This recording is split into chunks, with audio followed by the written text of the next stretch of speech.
नमस्कार विद्यार्थी मित्रांनो, माझ्या सुंदर हस्ताक्षर क्लास पार्ट 3 मध्ये आपलं सर्वांचं स्वागत करते। पहिल्या 2 पार्टमध्ये मी तुम्हाला सुंदर हस्ताक्षर कसे काढावे या माझ्या सुंदर हस्ताक्षर पुस्तिकेबद्दल माहिती सांगितली। दुसऱ्या पार्टमध्ये मी अक्षरांचे अवयव दाखवले काढून, जे की उभ्या रेषा, आडव्या रेषा, काना, मात्रा, वेलांटी। आणि आता आपला तिसरा पार्ट जो सुरू करणार आहोत आपण, हे अक्षरांचे अवयव झाले। आता तिसऱ्या पार्टमध्ये आपण अक्षरे घेणार आहोत। तर आजपासून आपण अक्षरांना सुरुवात करत आहोत। तर पहिला अक्षर गट जो आहे तो आहे ग, म, भ आणि न। तर ग अक्षर कसं काढायचं ह्या माझ्या सुंदर हस्ताक्षर पुस्तिकेमध्ये त्याच्या भागांसह दिलेलं आहे। उभी रेष, त्याला गोल आकार दिला आहे। त्याच्यानंतर उभी रेष, गोल आकार, त्याच्यानंतर ही उभी सरळ रेषा वरतून खाली येणारी, आणि तिसऱ्या भागमध्ये उभी रेषा, गोल आकार, त्याच्यानंतर त्याला जोडून येणारी उपरेषा आणि वरती शिरोरेषा, अशा 3 भागामध्ये गचं लेखन करायचं आहे। आता आपण हा ग या ठिकाणी काढायचा आहे, तर त्याची प्रॅक्टिस मी तुम्हाला दाखवते। आता या ठिकाणी पुस्तकामध्ये ह्या ज्या लाईन आहेत त्या छोट्या झाल्यामुळे मी आता खालच्या भागामध्ये लेखन करते। सगळ्यांनी नक्की बघा, व्यवस्थित बघा, आणि आपल्या 2 लाईनचं जे अंतर असतं 4 mm किंवा 3.5 mm, त्या अंतरामध्ये आपल्याला प्रॅक्टिस करायची आहे। 2 लाईनमध्ये प्रॅक्टिस केली तर ते जास्त अक्षराचं प्रमाण व्यवस्थित येण्यासाठी उपयोगी होतं। पहिलं अक्षर आहे आपलं ग, उभी रेष, गोल आकार, त्याच्या शेजारी उपरेषा आणि ही आडवी रेषा। असं फिरवून घेऊ आपण थोडं, म्हणजे उजेड येईल सरकते। ग अक्षर बघा, या 2 लाईनींमध्ये परफेक्ट सरळ असा ग काढायचा, त्याला उभी रेष द्यायची आणि ही शिरोरेषा अशी पूर्ण द्यायची, जेणेकरून आपलं अक्षर पूर्ण झाकलं गेलं पाहिजे। असा हा अक्षरांचा व्यवस्थित सराव जर केला, हे पूर्ण पेज आपण लिहून काढायचं ग अक्षराचं। हे झाल्याशिवाय पुढचं अक्षर काढायचं नाही, म्हणजे एका अक्षराचं आपल्या हाताला वळण लागलं की मग आपण पुढच्या अक्षराची प्रॅक्टिस करायची। हा जो गट आहे या गटामध्ये सर्व उभ्या रेषा आहेत, आडव्या रेषा आहेत आणि गोल आकार आहेत। तर उभ्या रेषा आणि आडव्या रेषा ह्या आपल्या अतिशय सरळ आल्या पाहिजे। तुम्ही जितक्या जास्त सरळ काढणार तितक्या तुमच्या अक्षरामध्ये लवकर बदल होईल। सरळ रेषा, आडव्या रेषा या अक्षरांवरच, या रेषांवरच पूर्ण सगळी अक्षरं जवळपास अवलंबून आहेत।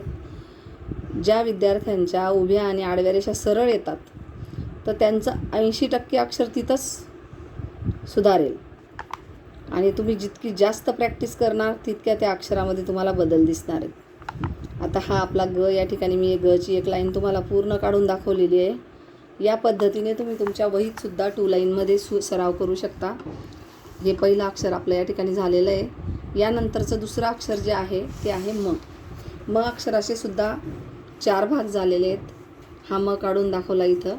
त्याच्यानंतर हा उभी रेष आणि गोल आकार हा एक भाग। या उभ्या रेषेला इथपर्यंत आल्यानंतर आडवी सरळ रेषा द्यायची आहे, बरोबर ती निम्म्यामध्ये येते साधारण। ही आडवी सरळ रेषा काढायची, हा दुसरा भाग। त्याच्यानंतर या आडव्या सरळ रेषेला वरतून खाली येणारी उभी रेषा जोडायची। कारण बऱ्याच मुलांना अशी सवय असते की आपण आता समजा म काढायचा आहे तर डायरेक्ट असं काढतात, म्हणजे असं काढल्यानंतर हात न उचलता असं वरती जातात आणि असं लिहितात। तर हे अतिशय चुकीची पद्धत आहे। कोणतंही अक्षर जर असं असेल तर ते लिहिताना हे असं लिहिल्यानंतर वरतून खाली जाणारी रेषा द्यायची हात उचलून। तर ही हात उचलण्याची जी सवय आपली ती आता याच्या पुढे कायम ठेवायची ह्या अक्षरांपासून। असे खूप अक्षरं आहेत की जी आपण अशी लिहितो आणि बरेच जण आळसपणा करून मग ते असे करतात। तर या ठिकाणी ही जे डबल भाग आहे तो लगेच लक्षात येतं की हात न उचलता ते केलेलं आहे। तर आपण ही सवय आता मोडायची आहे, आपल्याला हात उचलून काढायचं आहे अक्षर। तर मी आता तुम्हाला म काढून दाखवते। या ठिकाणी बघा, उभी रेष, गोल आकार, आडवी रेषा, या रेषेला वरतून खाली जाणारी उभी रेषा, आणि मग ही वरची शिरोरेषा। शिरोरेषासुद्धा पूर्ण म असा व्यवस्थित झाकला गेला पाहिजे। उभी रेष, गोल आकार, आडवी रेष, उभी रेषा आणि शिरोरेषा. शिरोरेषा ही खूप महत्त्वाची. बरेच मुलं शिरोरेषा अतिशय वेगळ्या देतात, अशी छोटीशी देतात किंवा तुटक तुटक देतात. तर अगदी सरळ अशी रेषा द्यायची आहे, तुटक रेषा कधीच काढायची नाही. आणि हा म काढताना सुद्धा एक लक्षात ठेवायचं, हा जो गोल आकार काढतो आपण, हा गोलच आला पाहिजे व्यवस्थित. तो काही जण असाच कोपरे देऊन त्याला त्रिकोण करता तयारमध्ये, तर तसं न करता म्हणजे सांगायची पद्धत बघा, हे असं काढतात, तर हे चुकीचं आहे. किंवा एवढूसा काढतात, आकार मोठा आणि त्याचा हा गोलाकार जर छोटा असेल तर ते अक्षर कसं तरी दिसतं. म्हणून काढताना त्या अक्षराच्या प्रमाणातच तो व्यवस्थित आला पाहिजे. म्हणून या पद्धतीने काढायचा. पुस्तकात मी तुम्हाला या ठिकाणी काढून दाखवते. याचा तुम्हाला अतिशय उपयोग होणार आहे. आतापर्यंत माझे भरपूर मुलांनी ही पुस्तकं घेतली आणि ज्यांनी फक्त कुठलंही मार्गदर्शन न घेता नुसतं पुस्तकात दिलेल्या माहितीनुसार त्यांनी केलं, तरी त्यांचं 8 ते 10 दिवसामध्ये अक्षरात बदल झालेला दिसला. आणि पूर्ण पुस्तक झाल्यानंतर तर नक्कीच 80 ते 85-90% अक्षरात बदल होतो. कारण एकाग्रतेने जी प्रॅक्टिस केली जाते त्याचा नक्कीच आपल्याला फायदा मिळतो. आणि याच्यात तेच आहे, आपण मन लावून जेव्हा ही प्रॅक्टिस करतो तर त्याच्यामुळेच आपल्या अक्षरामध्ये बदल होतो. आणि ही अक्षरं जी काढतो आपण, त्या अक्षरांचे आपल्याला वळणं पण व्यवस्थित समजतं. याच्यानंतर या गटातीलच तिसरं अक्षर जे आहे ते आहे भा. ग आणि म झाला. भसुद्धा म सारखाच आहे बघा. या ठिकाणी फक्त असा गोलाकार दिलेला आहे. आणि हा गोलाकार आता या ठिकाणी ही जी रेषा असते आपली शेवटची, तर या रेषेच्या थोडा वरतून घ्यायचा आहे, कारण हे अक्षर इतर अक्षरांपेक्षा थोडंसं उंच आहे. आता या ठिकाणी मी काढून दाखवते. रेषेच्या भ काढताना असं पण आपण काढू शकतो ह्या पद्धतीने, किंवा काही ठिकाणी शिक्षक सांगतात की असं नको, म्हणून आपण असा गोल घेऊन असा पण भ काढू शकतो. ह्या भची प्रॅक्टिस केली तरीसुद्धा चालेल, आपण तोच काढू. कारण बऱ्याच जणांना हा मान्य नाही आहे की असा नको काढायला भ. म्हणून आपला नेहमीचा जो आहे पुस्तकात असा दिलेला असतो, अशी प्रॅक्टिस करायची व्यवस्थित. बघा, फक्त गोलाकार जो आहे तो व्यवस्थित काढायचा, बाकी सगळं म सारखंच आहे.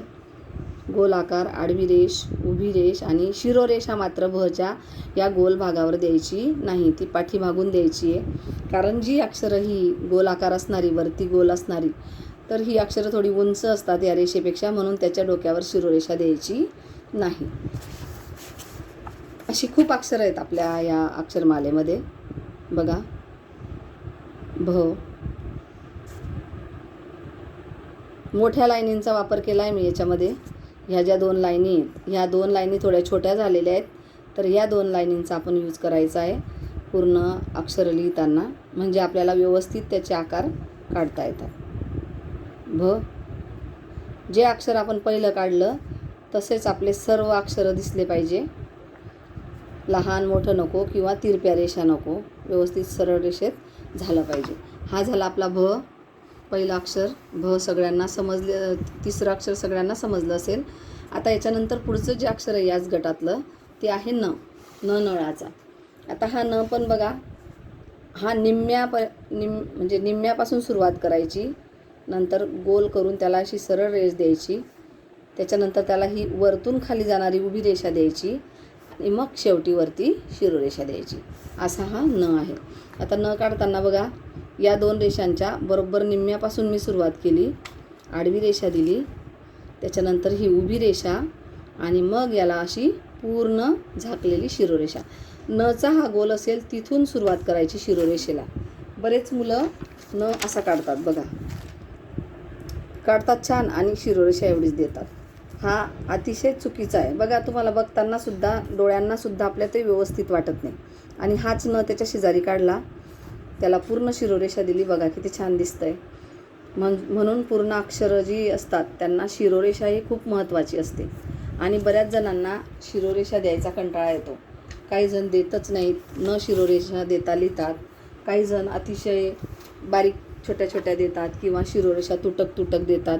तर असं न करता पूर्ण भरीव अशी शिरोरेषा द्यायची आहे आणि या पद्धतीने अक्षराची प्रॅक्टिस करायची. बघा, हा जो अक्षर गट आहे पहिला अक्षर गट असल्यामुळे अतिशय महत्त्वाचा आहे. याची जर तुम्ही प्रॅक्टिस चांगली केली तर तुमचे सगळे पुढचे अक्षरगटसुद्धा चांगले येणार आहेत.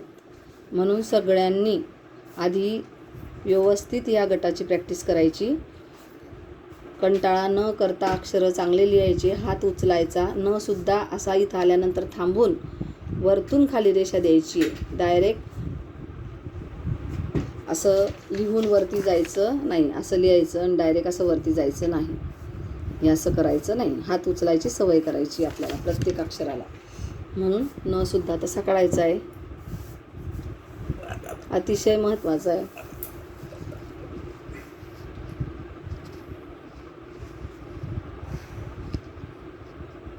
बघा, हे अशी पूर्ण वही भरून आपल्याला ही प्रॅक्टिस करायची आहे.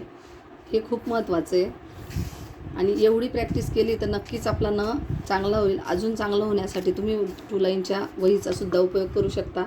याच्यानंतर ही केलं की त्या वहीमध्ये एवढंच पेज भरून प्रॅक्टिस करायची. तुमचं अक्षर नक्कीच 4 दिवसामध्ये सुधारणार आहे. आता याच्यानंतर आपली ही 4 अक्षरांवर आधारित जी शब्द आहेत ग म भ न, तर त्या शब्दांची आपल्याला प्रॅक्टिस करायची आहे. त्याचीसुद्धा मी तुम्हाला एक एक लाईन काढून दाखवते. या ठिकाणी जी अक्षरं जशी दिली आहेत तशीच खाली लिहायची आहे. ग म न. आणि हे पुस्तक इतकं छान आहे की याच्यावर तुम्ही जेल पेनने जर लिहिलं, त्याचे पेज अतिशय सुंदर आहेत. मागच्या बाजूला उमटत नाही आणि पेनही खूप छान चालतो, सॉफ्ट, आणि पेज मऊ असल्यामुळे तुमचं अक्षरही खूप सुंदर दिसेल. तर प्रत्येकाजवळ हे पुस्तक असायला पाहिजे. अतिशय स्वस्त आणि छान पुस्तक आहे. तुम्हाला बाजारात कुठेही मिळणार नाही. माझा या यूट्यूबच्या चॅनलच्या याच्यात मी नंबर दिलेला आहे. तो नंबर घ्या आणि तुम्हाला जर पुस्तक हवं असेल तर तुम्ही मागू शकतात. तुमचा ॲड्रेस पाठवा मला व्हॉट्सॲपला. मी तुम्हाला पार्सल करेल पोस्टाने. पुस्तकाची किंमतसुद्धा तिथे दिलेली आहे.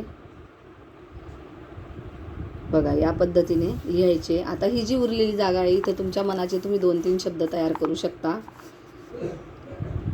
मी पण लिहून दाखवते.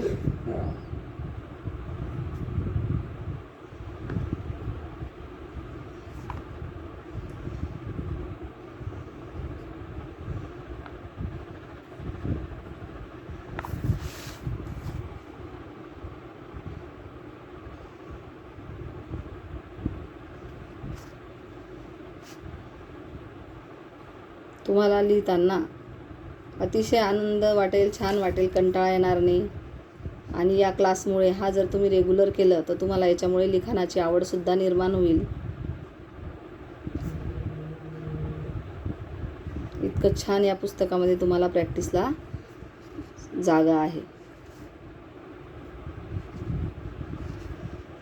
आपला पहिला गट या ठिकाणी आता संपलेला आहे आणि आपला हा पार्ट 3 आपण या गटाचा तयार केलेला असल्यामुळे पार्ट 3 आपल्याला या ठिकाणी आता संपवायचा आहे. पुढचा पार्ट 4 मी तुमच्यासाठी लवकरच घेऊन येते.